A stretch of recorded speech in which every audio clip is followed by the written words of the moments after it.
Άρα εσείς βγάζετε το 12 τυχαία. Στις μαύρες κάρτες που δεν έχουμε να βγάλουμε 12, αν δεν έχουμε, μπορεί κάποιος να έχει, παίρνουμε από αυτές που είναι στην άκρη και τις κάνουμε 12 τυχαία. Είναι 12 ακριβώς.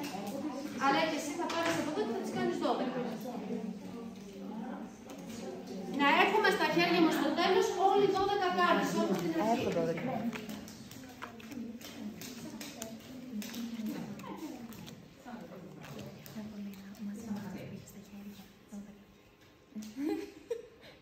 Ναι. Εντάξει. Πολύ ωραία. Και ήρθε η ώρα να καταγράψουμε τα αποτελέσματά μας. Εμφανίζουμε τις 12 κάρτες που έχουμε στα χέρια μας και στο πινακάκι αυτό που σας έχουμε δώσει γράφουμε τα χρώματα που έχουμε χαρακτηρίσει. Όσες κάρτες έχετε από αυτό το χρώμα. Έτσι, καταγραφή.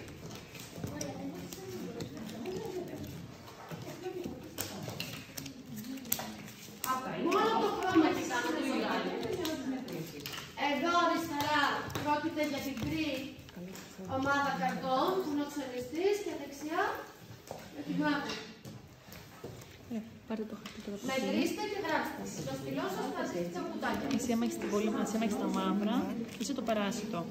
Άρα θα μετρήσεις τα χρώματά σου. Και αφού μετρήστε και γράψτε. Πόσα είναι, ας πούμε, κίτρινο, 0.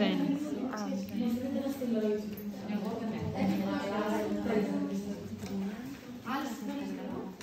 Μπλε.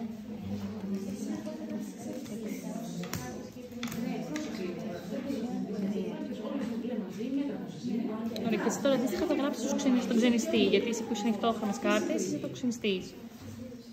Άρα πόσες κίτρινες έχεις? 4. Εδώ ψηλά. Όχι, πάμε εδώ στο χρώμα. Εδώ θα γράψετε την γκρι. Πόσες πράσινες? 0.